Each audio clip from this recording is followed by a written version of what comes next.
A great day to you and welcome to Timeline on Youth Network. I am your host, Sharon Ajan. Of course, I have with me, as always, Hannah Omokafe Danis. Always a pleasure to be hosting with Sharon, talking about issues that are disturbing every single one of us. Of course. Well, today we're going to be talking about or having a conversation around something that is very important, something that is quite important in this digital age that we are in, and that is achieving universal internet connectivity.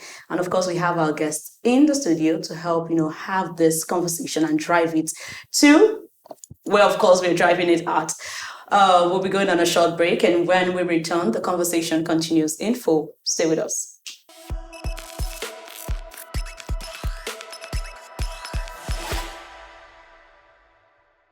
Welcome back. If you're just tuning in, this is Timeline, and we have a guest with us in the house. Our guest is a digital development practitioner, Omoniyi Lawson. It's good to have you in the studio with us. Thank you for having me. It's good to have you. Thank you very much. Now, of course, just like I said, we're talking about achieving universal internet connectivity and, the global pursuit of universal internet connectivity is just not about technological issues anymore. It's now transcended into socio-economical, political, and permit me to say it's now even a human rights issue. And that's why we're having this conversation to see how we can bridge the gap and see how literally everyone in the world universally can have access to the internet. Now, to put a statistic forward, a 2024 report by the International Telecommunications Union stated that about 5.5 billion people are currently online. Now, that's a good number, right? But also the report states that about 2.6 billion people are offline, and that's like one third of the global population. So we could see that there is a huge gap in people that are not online, right, Omokafe? Connectivity indeed is supposed to be a global mandate that every single person is supposed to be able to access, to afford, to feel safe and also to be able to rely on. But then again, we should shift from connectivity not just being that alone, but also a place where people can learn digital skills. And like you said, this is what we're going to be talking about today with our guest bringing in his professional insight. Exactly. Now let's turn to your money. I would like you to tell us in simple terms, because we want to be able to carry everyone along, what achieving, or rather what universal internet connectivity means. Okay, so if we're looking at universal internet, I think we should bring focus to what the word connectivity is, first of all. And for me, it's connectivity simply means like a bridge. And so what does a bridge do? It brings or creates access to opportunities. So opportunities can be in education, can be in healthcare, can be in even in economy development. It's a whole lot. And so if we're looking at connectivity in that aspect, then we're looking at what can the internet afford.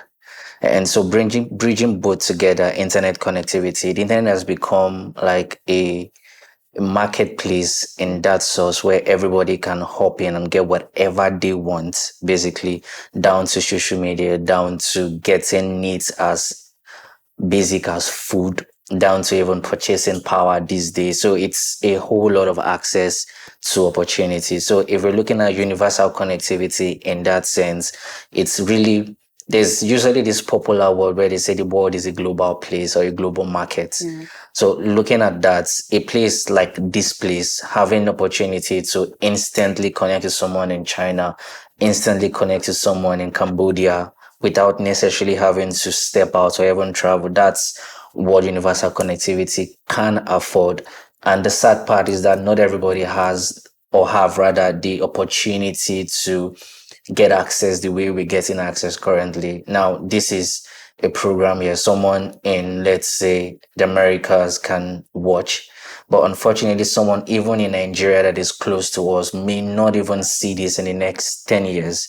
And so that is what the internet connectivity has done. It has provided an opportunity and also a challenge. The opportunities are it has closed the gap in communication, closed the gap in even mobility. You can have a meeting with someone in France without living where you are. Unfortunately, side by side with the opportunities, there's also brought challenges. someone who does not have access will not be able to learn as much as someone who has access. Someone who does not have access will not have the information that someone who has access does. So while it's creating opportunities, also creating very significant divide. So side by side, it's presents its challenges and also presents its opportunity. What you just said now about internet connectivity bringing a digital divide is exactly what the International Telecommunication Union had said, that as much as people now have access to internet connectivity, there is also the problem of quality. So I might be able to afford internet now, but is it quality enough, for you to be able to access as much information as other people who have higher access, who have better speed, better environments, or even better equipment to be able to access such kind of things. But now, away from that, let's look at how internet connectivity can be able to accelerate, the SDG goals, that is Sustainable Development Goals 2030. So is it possible that with internet connectivity, we can be able to achieve that? So the truth is that internet connectivity alone would not achieve all the sustainable development goal. I like to say personally, and you can correct me, however, but it's education will be the backbone to which every of the sustainable development goal will be achieved. The internet is just a medium, basically. So if we see the internet as a channel, the idea really is to reach people and expand reach. And so what that does is, like, if I'm trying to, let's say, preach climate action with the internet, more persons can get access and get that content. If I want to preach about life on water, for instance, and talk about the indicators and all those things, what the internet would do is to help people see more. Outside of reach, the internet also affords us with resources and content.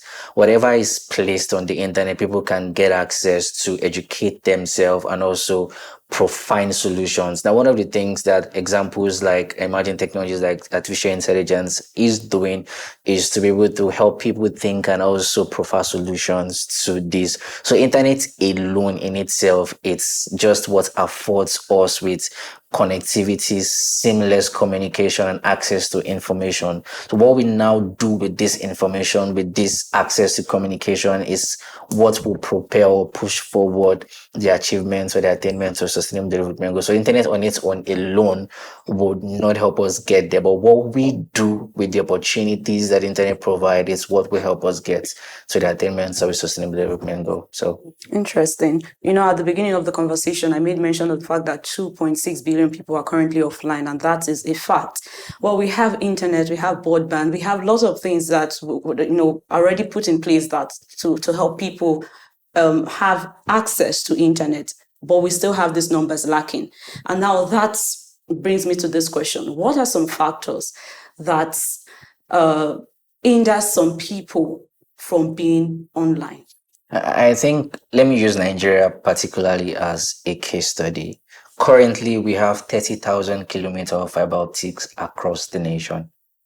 And last year, the government started a project they call Project Bridge to expand that access by adding an additional 90,000 kilometer fiber optic to extend access to communities where there are no internet. The truth is, why people do not necessarily have access is largely on infrastructure.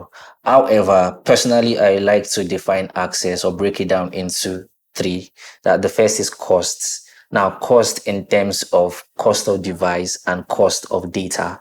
Then the second is location, which is largely profiled by lack of infrastructure. So what that means is that the Nigerian minimum wage is about 77,000, 70,000, if I'm mistaken. You cannot get a reasonable smartphone below 100K. So what that means is that I would have to work 2 full months without touching my salary to get a mobile phone that can browse at 4G and not even 5G. So that's one. So what that means is that it would take someone who, let's say, is working at minimum wage or working below minimum wage, approximately 2 to 3 months, if we're being considered, to get a smartphone that can adequately give them access to internet. So that's one. Now, getting the smartphone is another thing. Now, consistently buying data. The truth is, we all know that data is not cheap in Nigeria. And funnily enough, I was conducting a research on service quality of MTN and Airtel, and I interviewed about 30 persons over the weekend on service quality and branding. And most persons will tell you that while Airtel provides better data bandwidth, the data disappears faster. But MTN, while it's expensive, it stays. So those are like different opinions. So, but imagine it takes me 2 to 3 months to buy a phone. So that means that I still have to buy data from my salary that is not even up, that is more than the amount, or the phone that I bought is more than the salary. So those complexities are there. So yes, now I have a phone. Now I have data on the phone. Now let's talk about geography. If I'm in a place where there's no infrastructure, I cannot make calls, I cannot even use data basic. So it's all for nothing. So if we look at those three factors, geography, cost of phone, cost of data, if those things can be solved, then people can have access. And at the end of the day, having access is not the same thing as being productive or usability in that sense. If I have access and I cannot use it, so what's the point of having access? So connectivity in that sense is not achieved. So looking out, drawing the conversation out of just access to actual connectivity. Connectivity is having access and being able to utilize the access to bring out something that can be productive for you as an individual. So access is there. If I cannot use a device or I cannot translate that access into something that is productive for me as an individual, then I'm not connected in that sense. So those are like the side by side things. So where a person is, what a person does, all these things informs how connectivity is being perceived. So would you say is affordability a bigger problem than availability? Well, I think in the Nigerian context, funnily enough, there are 123.8 million Nigerians who do not have access to the internet. And what that shows is that in a population of approximately 200 million persons, that's about 60% of the population do not have access.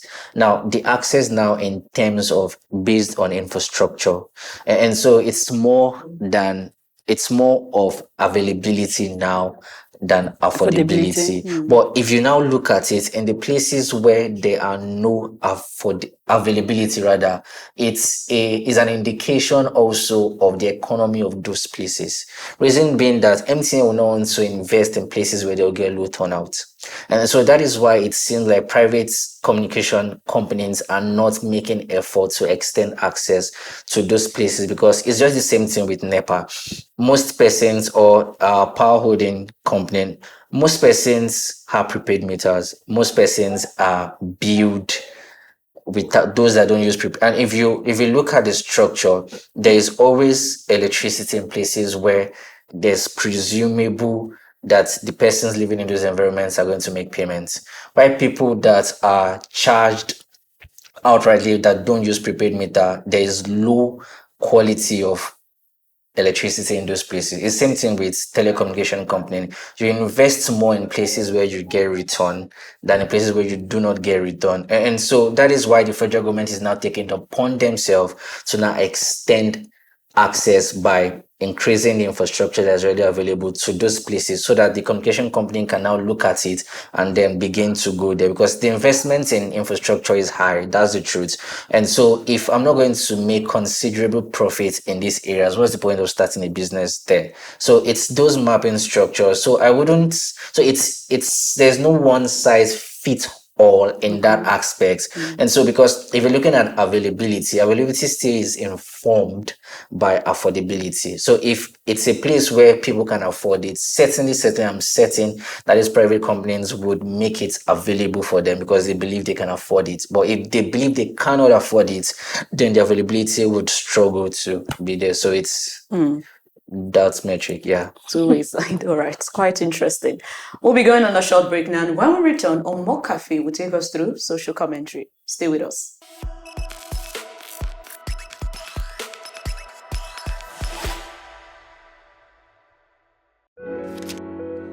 everybody has a stake in making the world a better place with love and compassion. As we thrive daily, we continue to strive to face the many challenges that faces our Earth, because together we all matter. On one side, we are exploring the captivating stories, the trends, the glamour, while on the other hand, we're looking at the love, the care and compassion from our champions. In our Stars Quiet Cove lies the burning passion for humanity, which is seldom known and unsung to the world. Join me on Famed to look at the flip side of your favorite beyond the regular.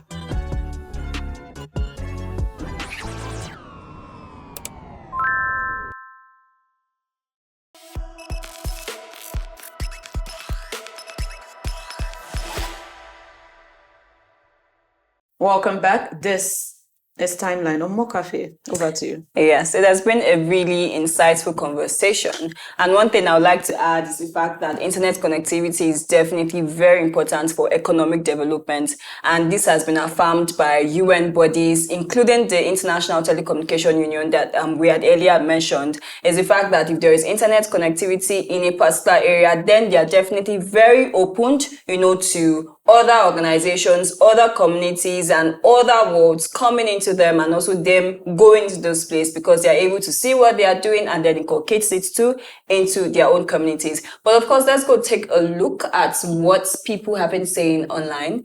And this one is from Masika. Masika says that the digital divide in Africa, we just aren't discussing internet connectivity or device accessibility.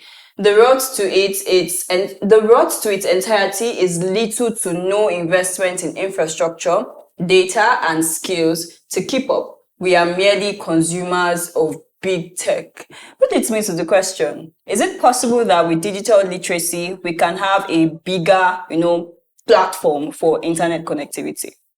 Okay, so what literacy does basically for anybody is to get you informed. And then if you're looking at digital literacy in that sense, it does two things in a broad spectrum. The first is to get you familiar with the device. And then the second is to give you access to be able to do other things that are productive for you as an individual. And so, for instance, let's say so I'm going to use an example of the non-profits I work with, if that's okay. Sure. So the Aid for Education Access Initiative, we have a program we call Digital Skills Accelerator for Women and Girls. And we have another we call Webwise Women. So looking at Digital Skills Accelerator for Women and Girls, what we do is that we train girls that are not in school, not in employment, and not in training how to use basic digital equipment, like how to know what a computer is, know how to use a computer. So now, outside of that, we now teach them skills that are in demand, for instance. So skills like, let's say, content creation, for instance, or video editing, for instance. So now, what we've done is we've taught you about the equipment as a whole, and then to now bring you from the equipment into bringing you into productivity as a person. And so if that is achieved, if that's like one aspect of it, if you know how to use these things, but the basic, which is the infrastructure, it's not there. So there's a gap, basically. So there's nothing connecting the skill you have and the usability you have to you being able to turn it into productive, because it's always a two-way spectrum, really. If this is not there, you can't necessarily fulfill this. If this is there, without this, you can't merge both together. So infrastructure is there. Infrastructure will give you the ability to be able to now utilize whatever you have, whatever you know, and then merging both together becomes productive for you as a person. So we have to be able to have both, to merge both of them and allow it to be productive. Let's look at the second tweet, and this one is from King Morg. It says, from 5G to generative artificial intelligence, Africa is falling behind and getting further trapped in the digital divide. The root cause is that the governments are led by senior citizens, even taught a high number of voting age people are under the age of 40. So is it possible that when we have youth start to lead, the government on issues that are regarding internet connectivity, we would have a better outcome. Well, the truth is that this is already happening currently. So the Honorable Minister of Communication, Digital Innovation and Digital Economy, that's Honorable Bosun Tijani, is a young person for starters. And through him, we have the 3 million talents, that the 3MTT, that the goal is to train 3 million technical talents by a certain year. So with that, I wouldn't say, while it may seem that Africa is behind, there is already an ongoing process to bringing us to the forefront of digital technology or forefront of access in that point to bring us leveled rather to the world. And what that would do is that once people, like the government now is already sharing, like I mentioned yesterday, they're dedicating $160 billion to expand access. So I think the government is thinking now towards that, because what I was thinking coming here, if we have access in some communities, there would be less security issues because there will be oversight. Because I believe places where these kidnappings have been happening, particularly in schools, there are no connectivity in that source that can easily transmit information from where it's happening in the hotspot and to people in charge to be able to get that. But the government is seeing that connectivity is not just about giving people the leverage to be able to come online. It's to also create an opportunity where they can monitor in that sense within the measurable points where it won't cross over to breach of privacy.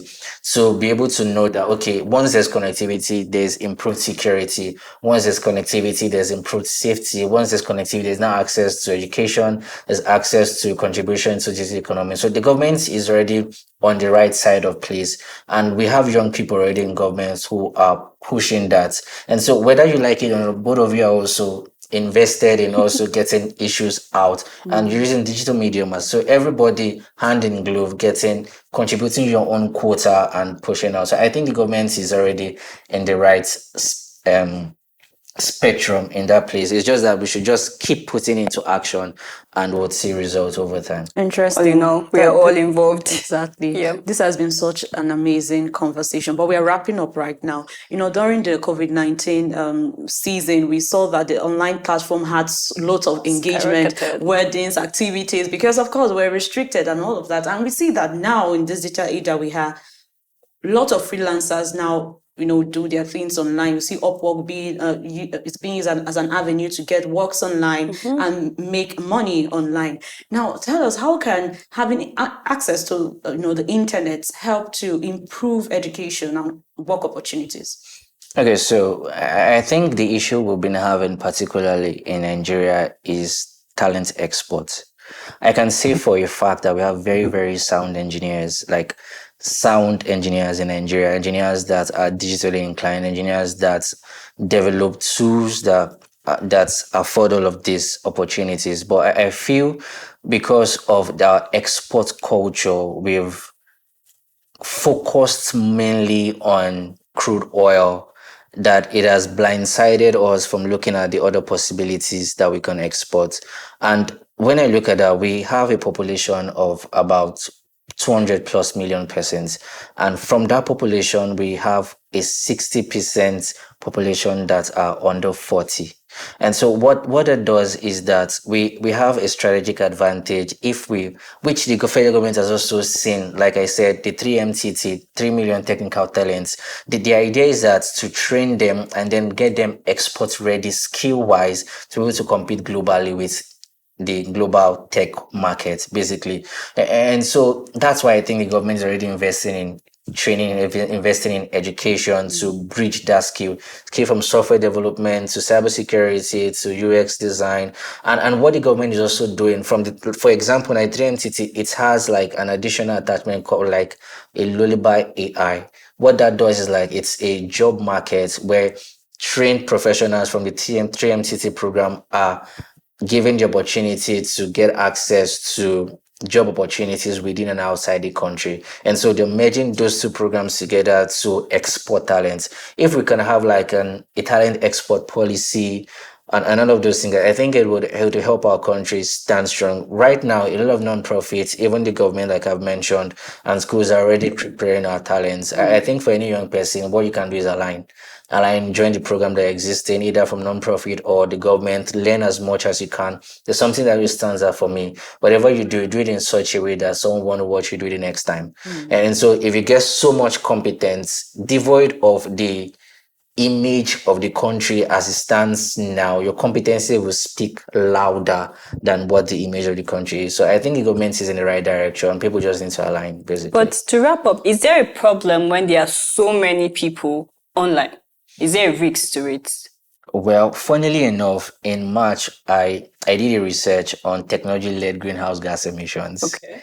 And we created a tool called CarbonTrack.ai. What that tool does rather, is to help people track their contribution to the carbon emission gas. So in truth, there's a risk, but there's something we call net zero. And the idea for net zero is that whatever you're producing, you also have a facility where you can offset that equates to zero. So let's say, for instance, I'm streaming YouTube, and an hour of YouTube contribute, I can't see exactly now, but roughly about 2 to 3 carbon equivalents that adds to the carbon atmosphere. So what can you now do to offset, to equate it to zero? You can plant a tree, or you can change your electrical source from the national grid to a solar panel. So those are like offsetting. So in truth, there's actually a contribution to climate, to the environment, that is not always positive, yeah. But what our platform do is to help people to know, and then we now give you tailored guide to help you mitigate that risk. So you can plant a tree, and what you're doing is that the tree you've planted would, one way or the other, suck out carbon from the atmosphere. If you switch into renewable power sources, it would reduce the effects. If you do not open multiple tabs, you focus on one at a time, it reduces the effects. If you go more into reading than reading online, it reduces the effects. If you reduce your streaming time, it reduces the effects. So those are like mitigating factors currently. So yes, there is a negative effect, or there's a risk rather, but there's always an approach to net zero where you can also mitigate those risks. Interesting. This has been quite an insightful conversation, I would say, and I thank you for bringing this depth of knowledge into this conversation. Thank you for having me. Well, that's where we draw the line on timeline. Remember, it is possible to achieve universal internet connectivity where every person, regardless of location, age, income, whatsoever, have access to internet services. I remain your host, Sharma J. And I'm Hannah Mokafe Dennis. Remember that when you have connectivity, it does not mean that you should misuse it. Rather, you should use it for your own benefits, positive benefits. Have a wonderful time. Until next time, see you again. Bye.